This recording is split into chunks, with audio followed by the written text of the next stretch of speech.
Hello and welcome to this episode of Battling with Business with me, Gareth Tennant. And me, Chris Kitchener. In this podcast, we explore ideas and concepts around teams and teamwork, leaders and leadership, and all things in between. It's a discussion between a former Royal Marines officer and a product manager from the world of business, comparing and contrasting our experiences as we attempt to work out what makes teams, leaders, and businesses tick. This week, we're doing another one of our influencers episodes, and this time we thought we'd do something a little bit different. So far, we've covered a few business leaders and lots of military leaders, and I wanted to take it in a slightly different direction. So this week, we're going to cover somebody that I don't think either of us know a huge amount about, so this could be tricky, but he's definitely out there as a different character.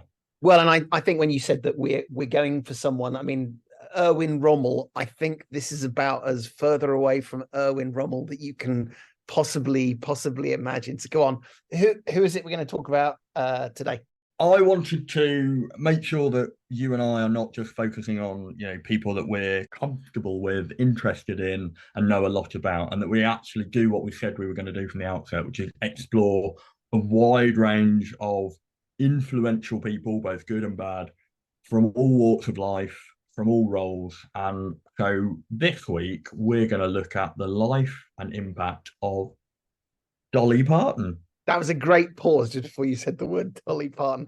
As I think we've said in previous episodes, we sort of take it in terms to do a little bit of research and a little bit more. And I know very, very little about Dolly Parton. That said, you keep hearing slightly interesting snippets that there's possibly more to her than a singer who maybe was popular in the 70s. So I'm fascinated to learn how much of sort of those snippets I've heard. And perhaps that's almost the first thing for us today, which is I think we're going to be impressed with Dolly. Yeah.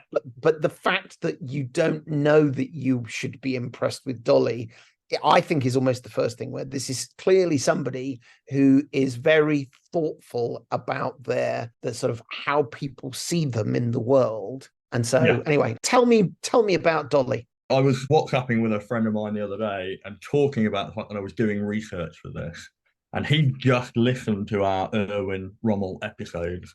And he came back and said, well, of course, natural bedfellows. What's next? Paul Potts and Lindsay Lohan, which I thought was kind of that's another one we should think about doing. Absolutely. So you're right. Dolly Parton is not probably somebody that would jump to the front of your mind when you say influential leaders. But of course, we've talked about leadership before and what it is, and the fact that it's not a job title, it's not a position, it's about your ability to make people do things, to change people's attitudes and change their behaviors. And Dolly Parton is absolutely somebody that's done that. Before we go into her beginnings and her career and all the rest of it, it's probably worth pointing out that you said she was famous in the 70s. Dolly Parton is very, very popular even now, and we'll talk about why, which is fascinating because she comes from a genre of music, the country music world, that is very popular over in the US, but not that popular elsewhere. It is clearly a mainstream genre of music, but rock music, pop music tend to be more transferable. More transferable. And yet Dolly Parton, who was at the height of her success and fame in the 70s and early 80s, has managed to break out and become a global icon, global influencer, global powerhouse in the celebrity world. And her influence is probably a bit larger than people understand or perhaps expect.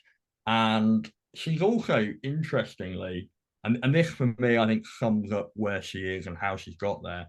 At a time where we quite often talk about the polarism and populism of, in the age of Boris Johnson, Donald Trump, Viktor Orban, et al., the problems that we're seeing with social media and the rise of connected technologies and AI affecting political opinion to the point where we're becoming very, very polarized.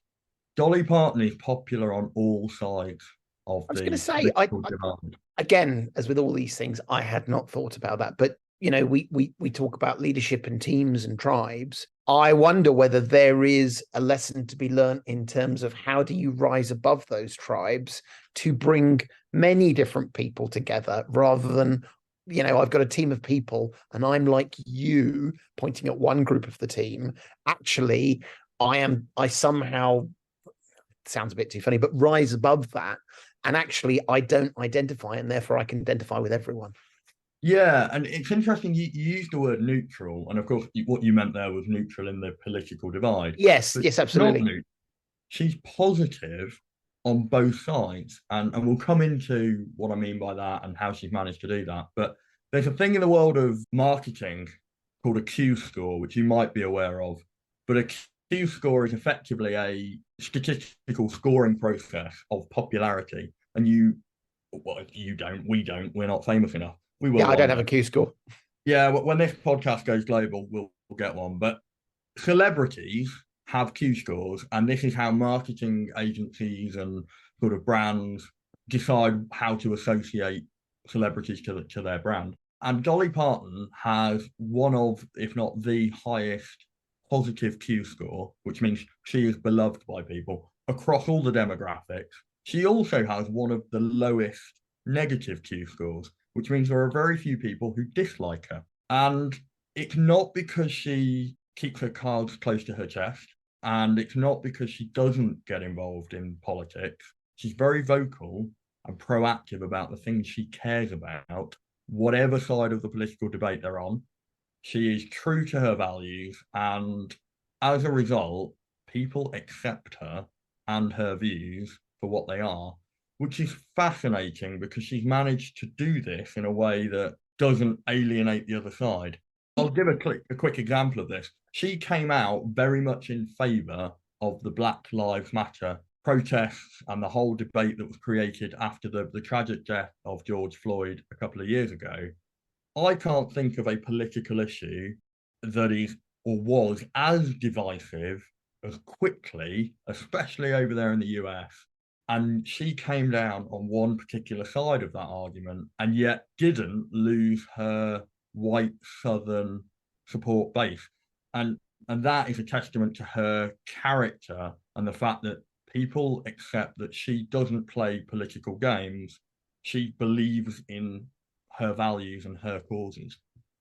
So I mean, it was interesting. You said people. You talked about character, and I was thinking about the word narrative. And again, as with all of these, I don't know, but is this a case that she has such a strong positive narrative that even when she says something that perhaps might alienate one group, the strength and consistency of that narrative shines through in a way it might not otherwise do? Yes, I think that's exactly it. And I think she is somebody who, since her emergence on the international stage in the early 60s, has just constantly shone a bright, positive energy, a bright light, figuratively, of course, in everything that she's done. So we should probably actually get down into the detail of who she is and what she's done. I'm not sure we have, I don't know, to be honest, but a demographic of listeners who are going to be avid Dolly Parton fans. I think you're underestimating our listenership, quite frankly. Oh, maybe, we've got a diverse crowd. But what I'm not going to do is try and, this is not a definitive history of Dolly Parton. This is not any more than it was of Erwin Rommel. For weeks, I was nervous that someone was going to say, "Well, clearly all you've done is read a Wikipedia page." So no, I'm with you that if you're here for the history, there'll be the Dolly Parton podcast. But go on, absolutely. And I've listened to many over the last few weeks. But I'm not an expert in her music. I enjoy some of her music. I wouldn't. Do you like both kinds? Country and Western. That, by the way, is a Blues Brothers joke for those of the people in the audience who have listened to the Blues Brothers. For everyone else, that was just a frivolous waste of time. Well, it actually leads me on to something before we get into the life and times of Dolly Parton. She was, a couple of years ago, quite recently, inducted into the Rock and Roll Hall of Fame, at which point she said, "I'm really flattered by this, but I don't do rock and roll. I do country and Western, a little bit of pop, but I don't really do rock and roll. I'll tell you what, I'll release a rock album." And so the last album that she released is called Rockstar, and it is Dolly Parton collaborating with rock stars from the last 20 or 30 years. And it is, I've listened to a couple of the tracks on it. It's brilliant. And it's a very light-hearted country and western slash pop global icon doing a bit of rock and roll because it's fun. And she's in her late 70s doing that. So, wonderful, and a wonderful approach to receiving, an award inducted into the Hall of Fame, and sort of shows her sort of level of humility and level of fun, I think. But she started from very humble roots, and a lot of people say that, but Dolly Parton, I think, is very, very much from humble roots. So she was born in a place called Sevier County in Tennessee. I think the name gives you a sense of what it might be like. Her father was a farm laborer, farmer, and sort of general odd jobs man as well, because trying to feed the family in the Smoky Mountains of rural Tennessee. They lived in a 2-room cabin with no running water, no electricity, an outhouse, having to go to the well to get water in 1946 with her 11 siblings. So 14 people living in a cold wooden cabin in the Smoky Mountains. But from all accounts, she had a very happy childhood. And from the moment she could talk, she was singing and wanted to be a performer. Her uncle, I think, was involved locally in the sort of country music scene and sort of spotted her talent, if you like. And that was what gave her the opportunity to break into the music scene. And I think as a testament to sort of her tenacity, and we'll see that as a theme carry on throughout, the day after she graduated high school, she up-sticks from Sevier County, Tennessee, and moved to Nashville because she was going to make her mark in the music industry. She'd already had a few hit records, was already within the country scene a known quantity, but went to Nashville to make it big. And that's where she met a guy called Porter Wagner, who was already quite a big name in the country and western music scene. And he effectively took her under his wing and then projected her out into the Nashville music scene. From what I can understand, that was quite a domineering and exploitative relationship. She was quite young, teenager at this point, and he wrote her into very binding contracts, was very, very controlling of her, both in terms of contractual law and the music, but also of her social life and what she did, her freedoms and what she was allowed to do. But while she was there, nevertheless, she met her husband, who I do have his name somewhere here, Carl Dean. He's not very well known. Well, there's another one of those things, which is, and is she still married to Carl? She is still married to him. Isn't that fantastic as well? Which is, in today's modern world, the partners of famous people, and she is notionally a megastar kind of a thing. You wouldn't even know if she was married because that's never been discussed. So there's an element of privacy there as well. Element of I'm kind of playing the Sherlock Holmes game, which is, can you piece together other things? Protection of people that matter to her, and how she thinks about her own, for want of a better word, team. Yeah, I'm glad you picked up on that, because that is a very deliberate thing. Her husband has no interest in being in the limelight, being famous, and absolutely, as far as she's concerned, is very supportive, one of her biggest fans, but doesn't want to be part of that life. And so she makes every effort to not make him part of that life. And it's very difficult to find. There are a couple of photos of him on the internet, but not many. And it's not a well-known thing that she's married, which is interesting because she is so famous and so much about her life is known. He started a tarmacking business, I think, or a road laying or some sort of construction business back in the 70s, which he still runs today. What's, I think, very humbling and interesting is that when they have their time together, they are apart from the media, apart from the hustle and bustle of life, and they get on with their, I was going to say ordinary, I'm not sure it is ordinary, but very quiet, life together. Out of the eye, out of public out eye. of the eye of the public, and she very deliberately protects him from that, to the point where she has accepted her, international stardom. So she is on record as saying, when I'm out in public, I accept that my time is the time of my fans. And so absolutely accepts people coming up and getting autographs and photographs and talking to her fans and engaging with her fans.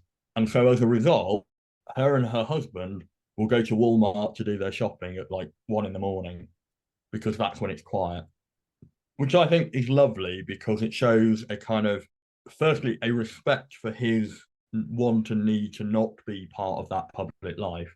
And secondly, at the same time, it balances with her respect for her fans, where she accepts that when she's out in public, they have a right to interact with her and be part of the Dolly Parton experience. I bet you didn't see this, but I really hope she's a dab hand at laying tarmac as well. She seems like that kind of girl.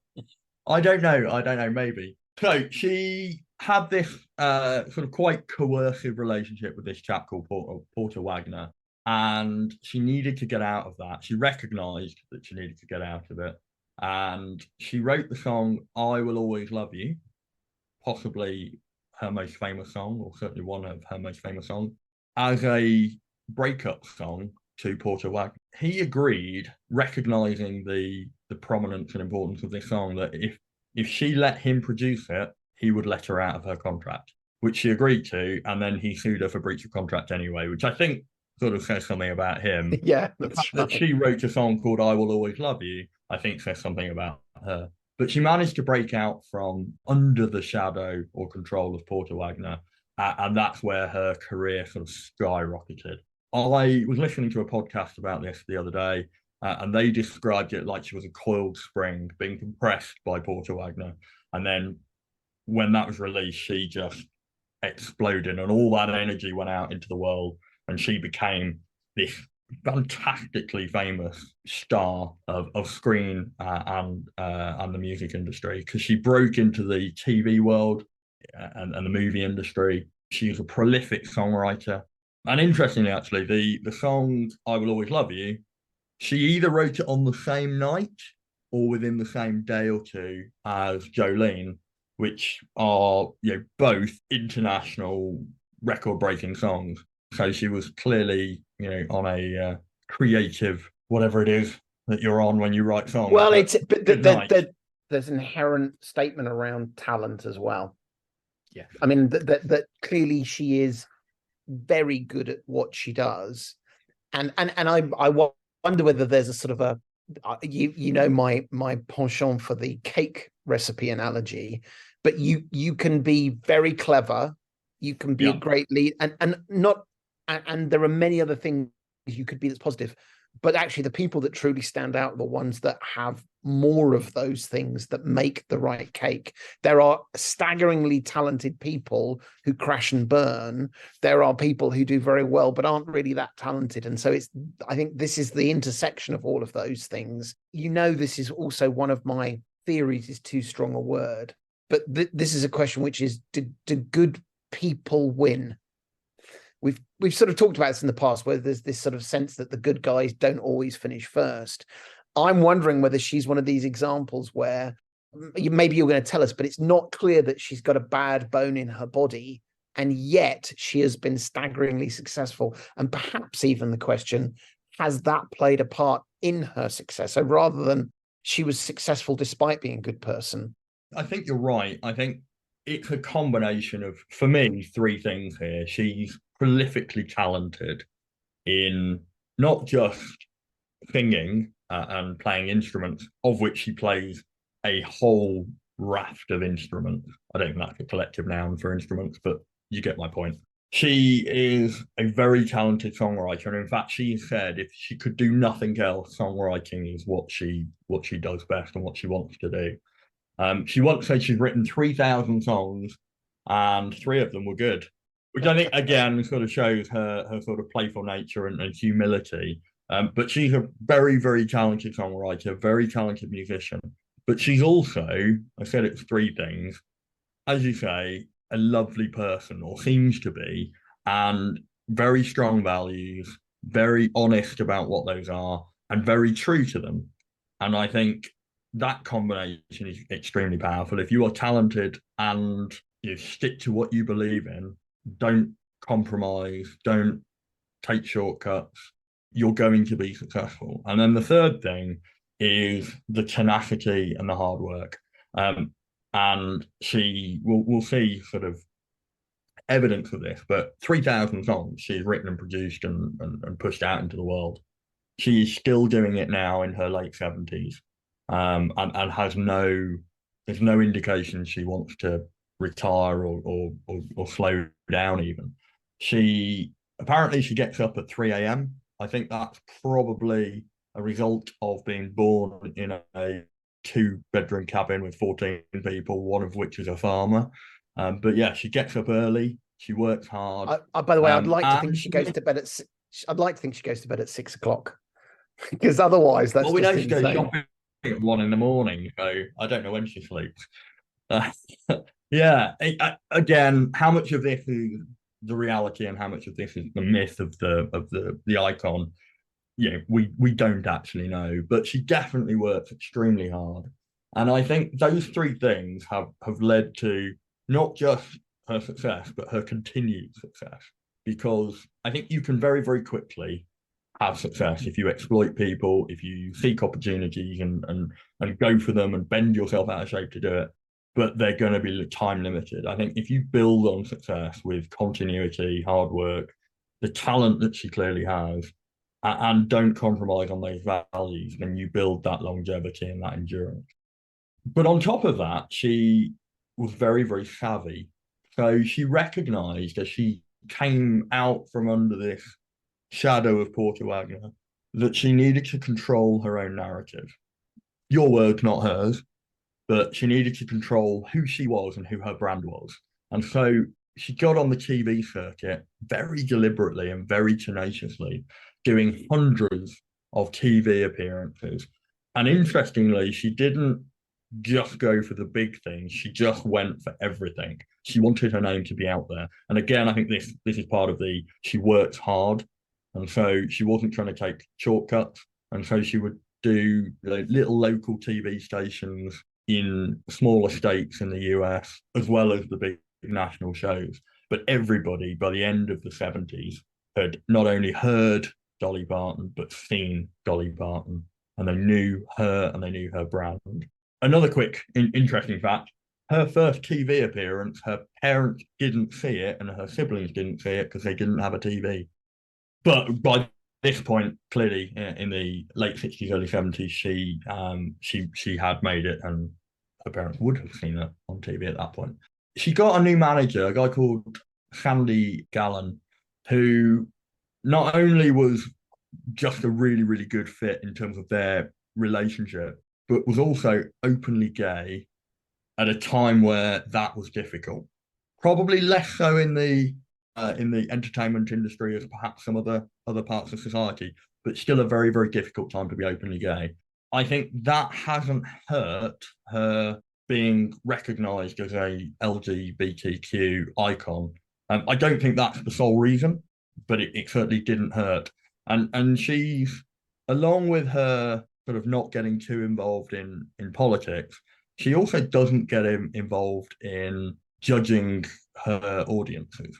And I think she's just one of these people who has this kind of, people love who they love, people are who they are. And if they're happy and they like her music, then she's happy and she will keep producing her music.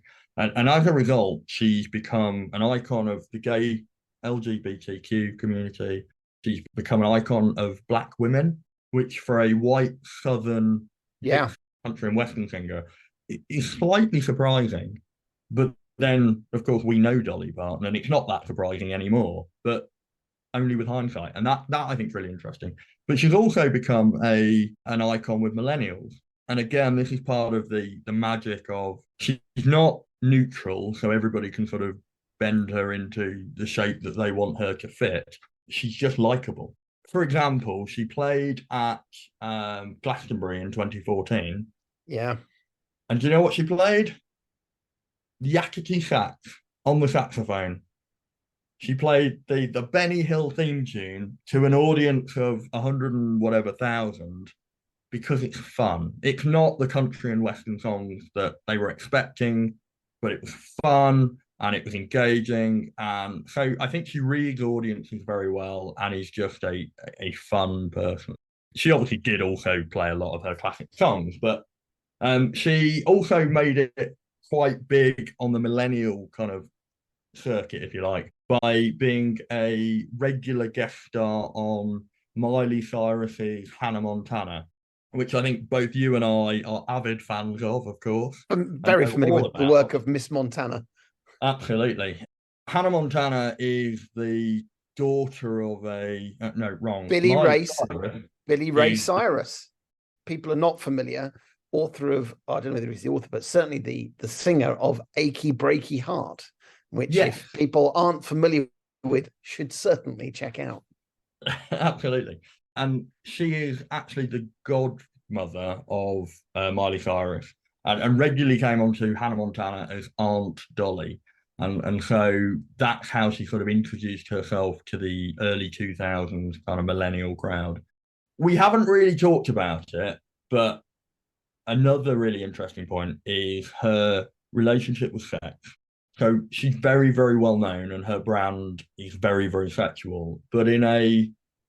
Well, I was going to say, is it? By the way, I was going to say we should definitely stop for a break in a minute. But then when you mentioned Dolly Parton and sex, I think we'll get to that first. But I'd love to have you sort of explain what you mean by that. As in, I don't think she is...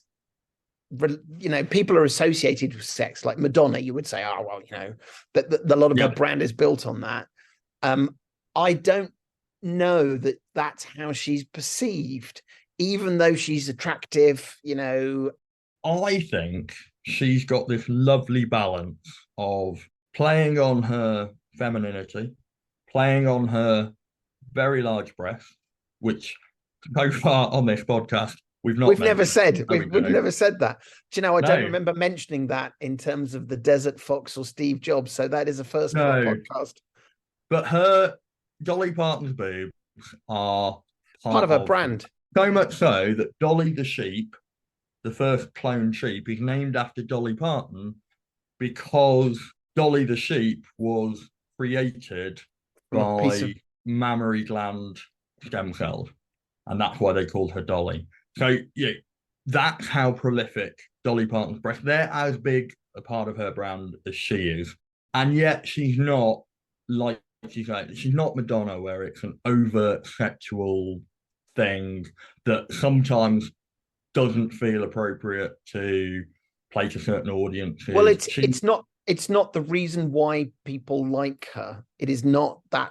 It is she looks this way, and people like that, but that's not the reason why people like her. It's a coincidence, if that makes sense. Yeah, it does. And I think for me, it's kind of that lovely balance of she doesn't shy away from her sexuality. She doesn't shy away from being a woman, but it's also not her, it's not who she is in entirety. And I think it's quite a nice balance.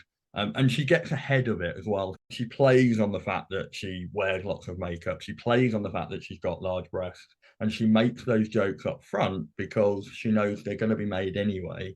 And so she has a very self-deprecating sense of humor. And again, that makes her likable. It reiterates this point, though, about actually, the more we hear about it, the more I realize she has an extremely strong narrative, an extremely strong, carefully cultivated, positive narrative. And I don't mean that in any way a negative sense, but how interesting that someone with these kind of characteristics, and I'm not just talking about breasts, but just in terms of where she's come from, the narrative could go anywhere. And yet I would say the one thing that strikes me is she owns that narrative. Dolly Parton sets the context for who Dolly Parton is, and no one else sets that context. She was the person that said, I'm going to go on TV because I want them to know me. She's the person who has cultivated the way people see and think about her. And going back to the very beginning when we talked about the fact she has this sort of neutral position in politics, well, that's only because she has carefully and consistently built that. Yeah, no, I completely agree. And I'm really glad that I went away and read some articles and did some research and listened to some podcasts, but it's really pleasing that you're bringing out the points that I sort of thought made her an interesting character. Let's take a break, and when we come back, we'll start to talk beyond the music and what she's managed to do outside in other aspects of her work, because she is truly an amazing woman.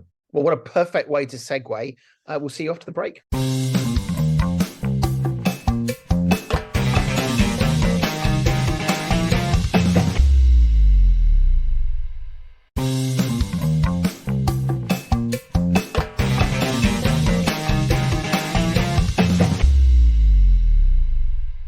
Well, welcome back. We've covered perhaps the more obvious musical history of Dolly. And just before, I think we sort of segued by saying, let's go beyond the music. I was just thinking about this during the break, which is there are many people for whom, if they created such a strong and notionally controlled narrative, that would be seen to be a negative. So, people go, well, they're only telling you what they want you to see, or this is too good to be true, or this is sort of fabricated. Why is it that we love the fact it's a strong and clear narrative? Because you could have another person, and if they had the same control over the narrative, be like, yeah, well, this is all fake, this is all manufactured. Yeah. Maybe I've answered my own question. Maybe it's because it is real. I think you're right. If we go back to this idea of the Q score, and that she has a very, very high positive Q score and a very, very low negative Q score, people like her. Not many people dislike her. There was an Australian marketing company that tried to find the Australian version of Dolly Parton, and the person they came up with was Hugh Jackman. And again, I think, arguably that's, like he's a likable guy. And I think with both of these characters, the narratives feel genuine and authentic, and their behaviors reinforce that. And I think that's really, really important. The moment it feels forced, the moment it feels like, they go home of an evening and then change, or they're nasty to their makeup artist. But I mean, obviously, while the influencers are all about sort of learning about some of these folks and what makes them great, perhaps, I do love the fact that they keep dropping these hints. And I think we've talked about authenticity on almost every episode, but it's not that you have to be authentic and a particular type of person. The first basis is be authentic, be who you are. Yes. And then if you happen to be a likable and nice character, that's fine as well. But I think authenticity is different from likability, but you plug the two of those together and you've got something really special. Yeah, and I think if we think about what we've talked about as the definition of leadership, getting people to do things, there are lots of ways in which you can do that. But one of them is to get people to like you. If people like you and they like what you stand for, then it's very easy to convince people to come along with you on that journey. Yeah. Starkly contrast with Steve Jobs, who I think we talked about seemed to have a level of authenticity, and it turned out that authentic Steve Jobs was a bit of a dick. But the fact that he didn't hide it, the fact that he wasn't two-faced, actually, I think, played very, very well, because you knew what you were getting. And we talked about, in that podcast, so I'm not going to repeat too much of it. But I think that authenticity is a really, really important thing. And of course, on top of that, you've also got to have the ability to make good decisions. Otherwise, you can be, authentically somebody that's not going anywhere. Well, it's the recipe thing again. Each one of these things on their own helps, but that doesn't necessarily guarantee success. But you put hardworking, clever, authentic, nice, talented, and all of a sudden, this is where you sort of end up with Dolly Parton. Yeah, and I don't know and I can't prove the negative, but I don't know how many talented young women in the 1960s were moving into the music scene that had a very short career, and that was that, and they did okay or didn't make it at all. But I suspect it's a lot, and it Mm. wouldn't be because of a lack of musical talent. She does have a history of making very savvy decisions. So she came out of a very poor, very humble Tennessee background. She ended up under this quite repressive character who tied her into these very difficult contracts. And it's not clear whether she knew that they were bad contracts and just accepted it as part of this is how I've got to get on, or whether she was genuinely just exploited and didn't know what she was doing at that time. But she clearly very, very quickly worked it out or knew, and it was part of her game plan. And she made the right choices getting out. She got rid of her family band early on because she knew that she'd outgrown them. And I think that could have been a very difficult period, and it could have left a very sour taste. She obviously managed it very, very well because there was no bad feeling or ill feeling, and they split knowing that they were effectively, holding her back. And I think again that just comes down to the fact that she's pretty authentic, pretty honest all the way through. I don't know exactly when this happened, but a great example of how she's not a shrinking violet. She is, in stature quite small. She's a woman in a man's world and all of those kind of things. But Colonel Tom, the infamous manager of Elvis Presley had approached, or Elvis Presley's sort of entourage had approached Dolly Parton to collaborate on doing a recording of I Will Always Love You together. And that would have been a massive step up for Dolly Parton because it was at the height of Elvis's fame.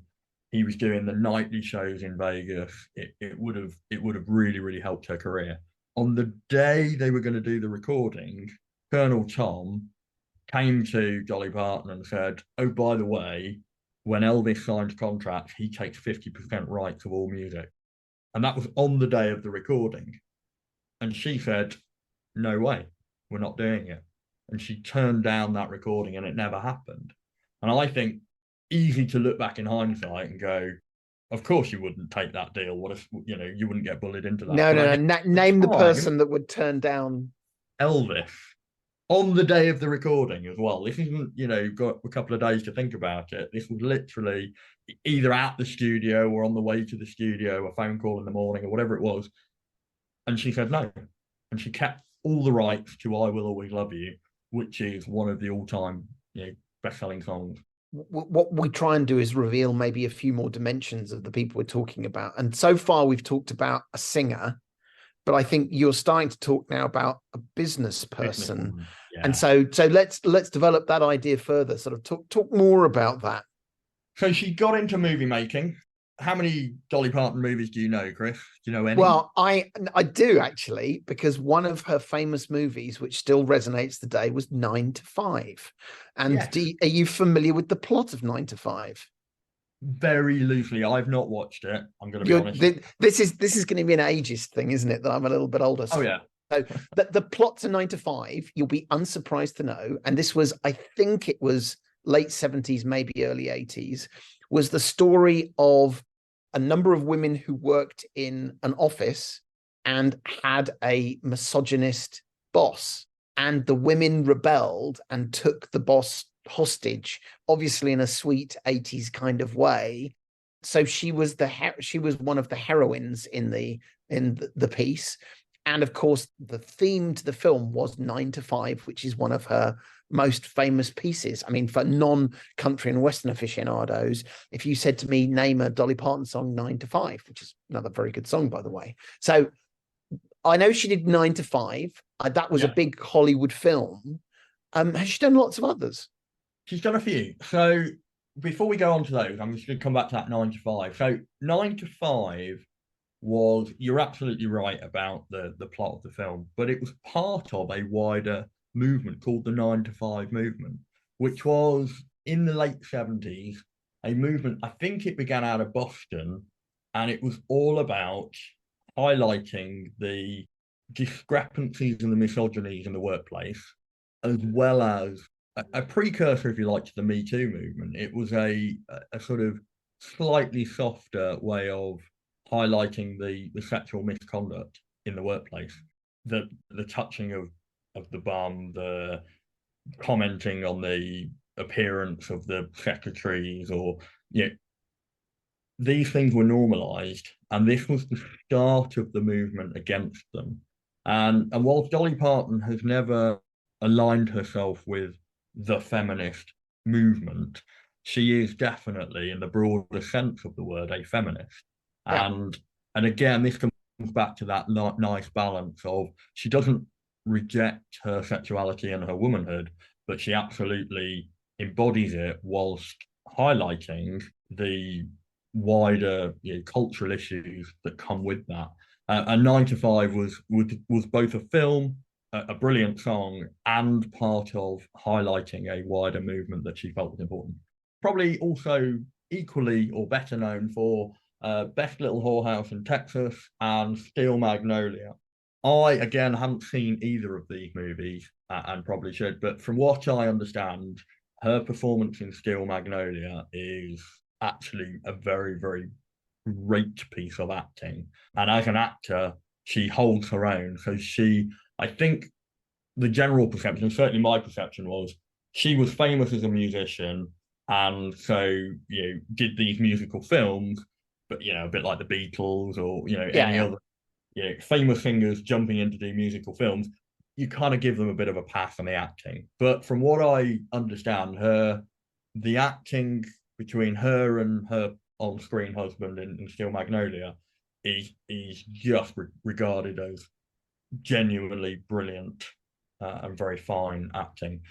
And then there's a film that I'm actually genuinely really interested to go and watch, which is called Rhinestone, starring Dolly Parton and Sylvester Stallone.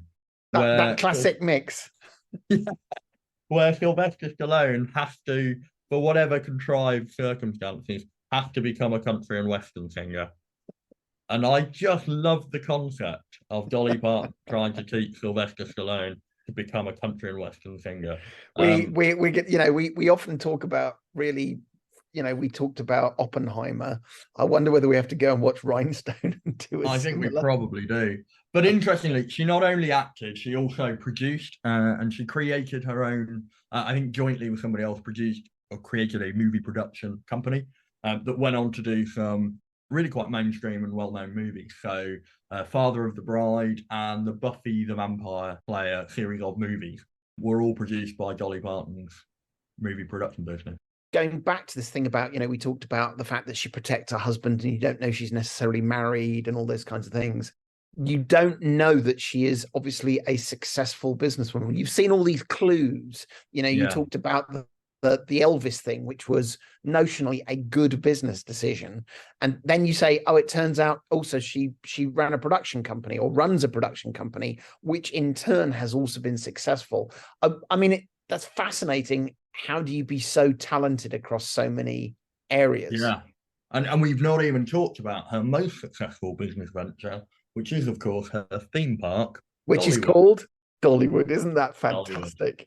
So that started when apparently she, on a TV interview somewhere, I don't know how serious she was, whether it was just a throwaway comment, sort of the idea that she'd like to run or have a theme park.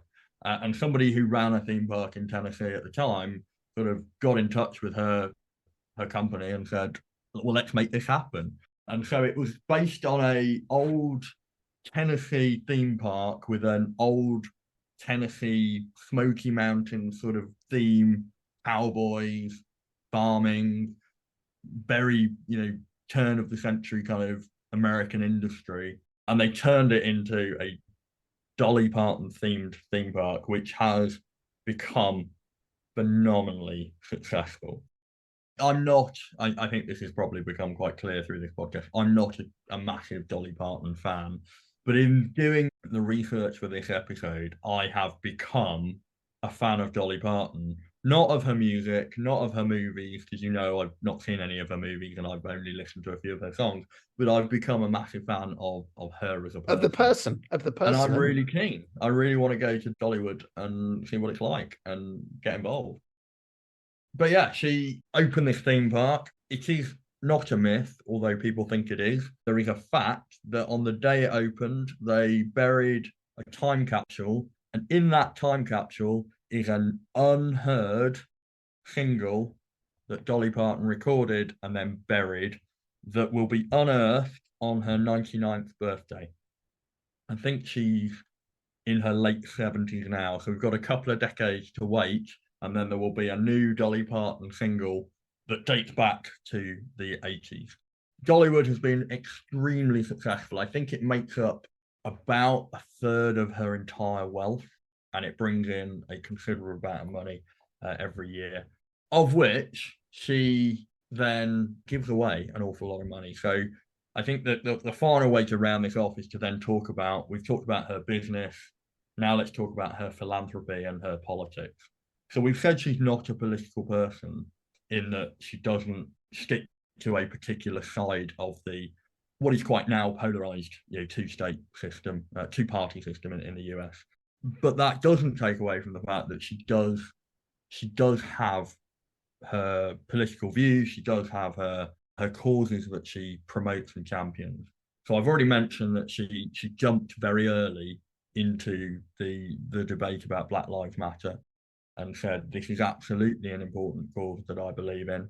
And some of her fans pushed back against that and said she was wrong to do so. And she resolutely stuck to it and said, this is who I am. And you don't have to believe in my politics to listen to my music. And you don't have to like me if you don't like. But I believe in this cause. She was called out for, they had the Dixie Stampede, which is a event that takes place at Dollywood. And she was called out on the name and the connotations with the Civil War era and it being associated to the Confederacy. And she very, very quickly and very happily made a public statement saying that was absolutely not what it was all about. That's not what we intended. But of course, there are those connotations, there are those relationships. And so they've just renamed it very happily without any fuss to the Dolly Stampede.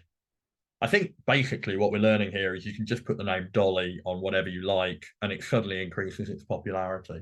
Can I talk about one of the things? I mean, I'm probably stealing from you, but I think this is, there's two facts. The second one I'm not so sure of. The first one I'm much more sure of, which is about her philanthropy.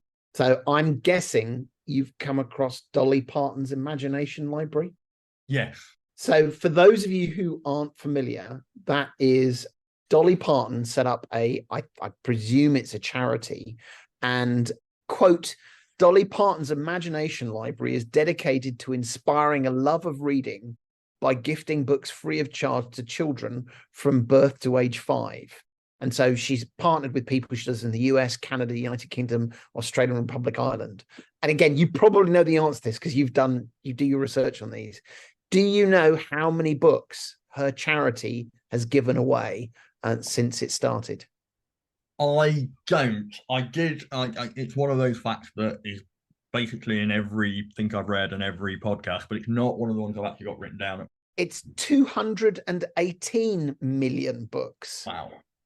So just think about that. If for those people who, depending on the type of people that listen to our podcast and don't know much about Dolly Parton, how many of you realize she has influenced notionally 218 million children by teaching them to love books?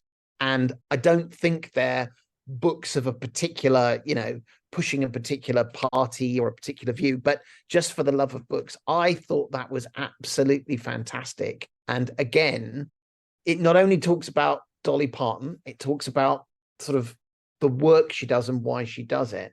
But again, it's this business. As a businesswoman, only a staggeringly successful and thoughtful and clever businesswoman could pull something like that off. 218 million books gifted. Yeah, it's phenomenal. And the reason that she's picked on literacy and books is because her father could never read and was never taught to read. And apparently, either on his deathbed or sort of in his final few months, as he was getting quite ill towards the end, said, out of everything that she's done, that is the thing that he's proudest of her for achieving. because he knew how much not being educated, not being able to read had set him back. And he was most proud of her for preventing that into the lives of hundreds of millions of children worldwide. Yeah, phenomenal. But her philanthropy is pretty interesting because it's all based around things that she personally has a connection to.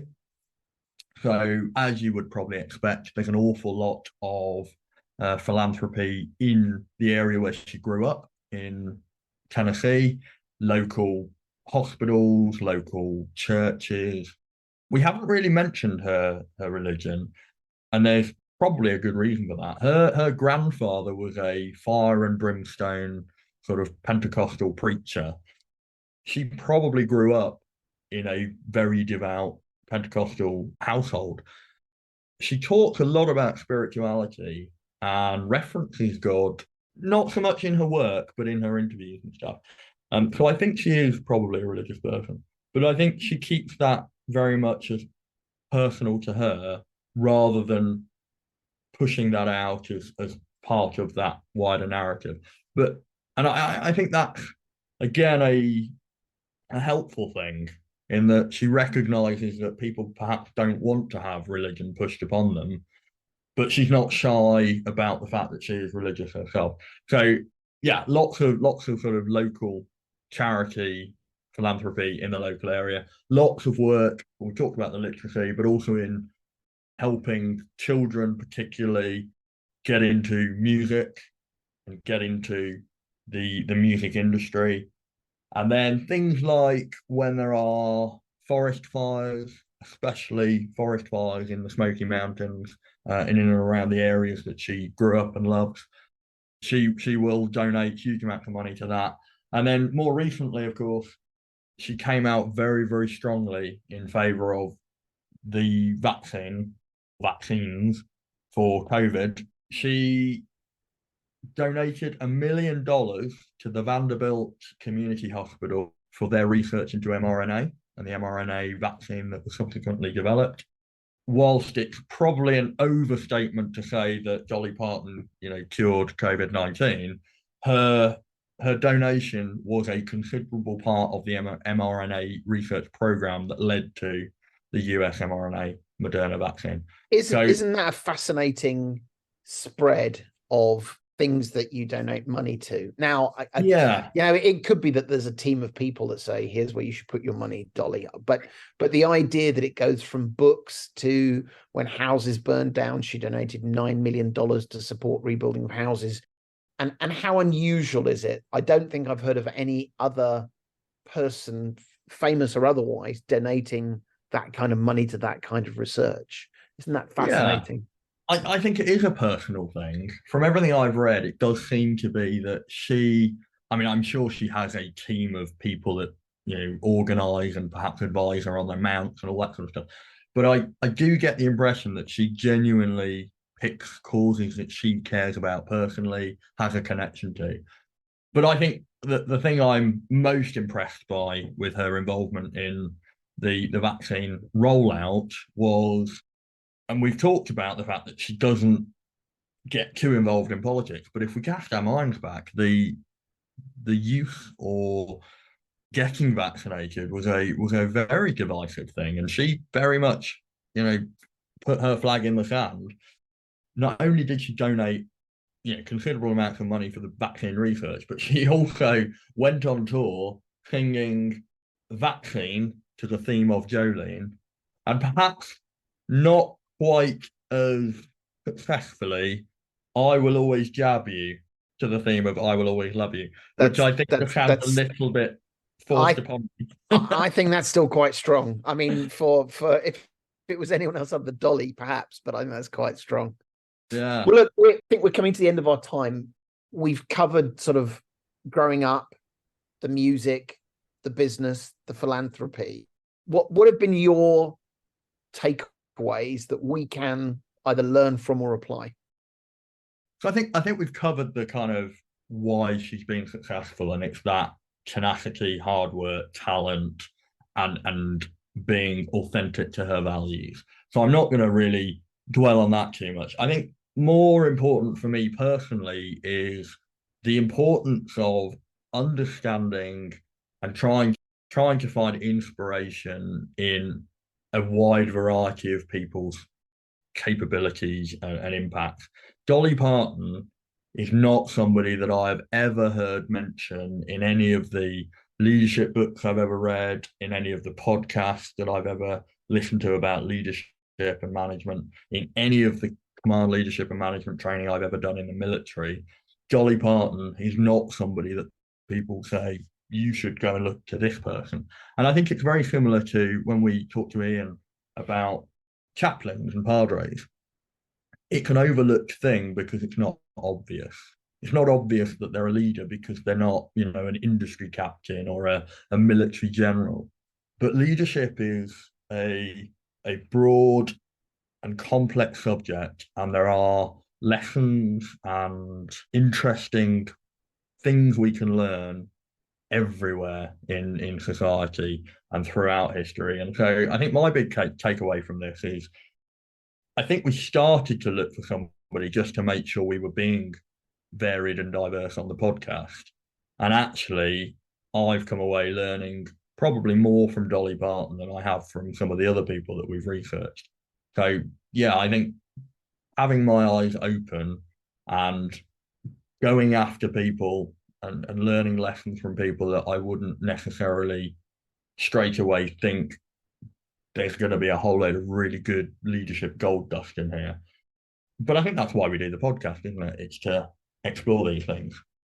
I agree with you. And I think I come away from this thinking, because Dolly fiercely protects what she does, actually there's probably a load more we don't know. So a lot of the other influencers we found, people have written about their leadership skills, or they have talked about their leadership skills. And one of the things we haven't done is there are not lots of quotes from people saying she is a great leader, because it's like, well, she's Dolly Parton, isn't she? And I maybe we have to get in touch with her people and say, you should come onto this small insignificant British podcast with two blokes, because they want to ask you about your thoughts on leadership. But it would be fascinating to get her take on this. How much of this is considered, how much of this is instinctual, how much of this is part of a plan, and how much of this is because that's Dolly and she's Dolly and these things happen because she's Dolly. Well, whilst I'm not confident that we'll get Dolly Parton onto Battling with Business anytime soon, I do have a feeling that she has the kind of organisation that would respond to emails with at least a polite email. And that might be enough. So let's do that. Let's reach out to them and see what they think. And yeah, maybe we can have a follow-up. Could that be our biggest coup? And we reach out to the crossover leadership country and Western crowd, which I believe is very large, but we'll have to find out. I'd love to host Dolly Parton at the Command Leadership and Management Centre at Sandhurst and introduce Dolly Parton to an audience of military leaders who are going to learn lessons from, a rhinestone-covered, leather-clad septuagenarian. But here's the really ridiculous thing. I know that was meant sort of with proper tongue in cheek, but to your point, you mentioned this. Dolly Parton turned up at Glastonbury to a sold-out, rapturous crowd who perhaps didn't know who she was, maybe had heard one of our songs. And so actually, I suspect if she turned up at Sandhurst, she would be a massive hit. She would be a massive hit because she would entertain, she would communicate, and she would win people over. And maybe that's a fitting way to finish this, which is, that's the secret of Dolly. She probably could turn up at Sandhurst, and she probably could win them over, and she probably could teach valuable lessons that no one had expected. Wonderful. Yeah, well, I think once again we've kind of ticked the box and scratched the itch of exploring interesting people. I thoroughly enjoyed researching this one. Well, and I enjoyed learning more about her, and I'm also going to go away and think about Pol Pot and Miley Cyrus as a pairing, because I think that maybe is we have to come up with these pairs, but I don't know. Well, look, thank you very much.